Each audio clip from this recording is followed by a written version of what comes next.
Qarang babur, hozirgi jamiyatimizda yaxshi qilayotgan, millati va xalqi uchun quruq shax bo'lib qolmay, mevalik daraxt bo'lish ustida izinayotgan va to'xtamay tirishayotganlar ko'p emasmi? To'g'ri Marvina, aramizda shunday yaxshi qilayotgan, bolalarni qo'llab turayotgan mehribon qarindoshlarimiz nihoyat ko'p. Ammo shuning bilan birga o'zi qildim tantamay, boshqalarni yaratmay, qusur topadiganlarni yo'q degan bo'lmaydi. Shundoq babur, aramizdan bir qarindishimizning bir qadam ilgirlishi va shundoqlab dastlab tura olish uchun xalqimizning qo'llab-quvvatlashi qarindoshlarimizga bitmas ilhomdir.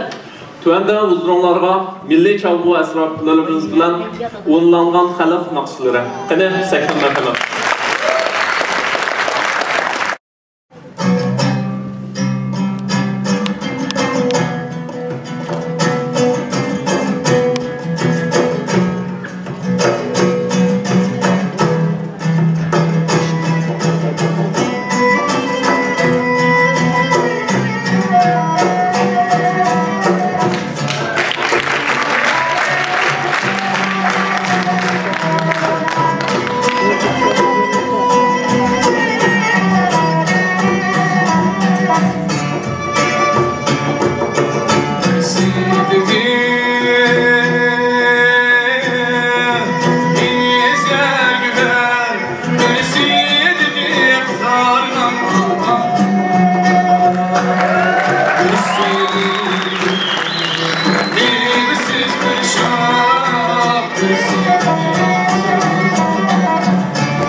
Döktürdüm, ölüp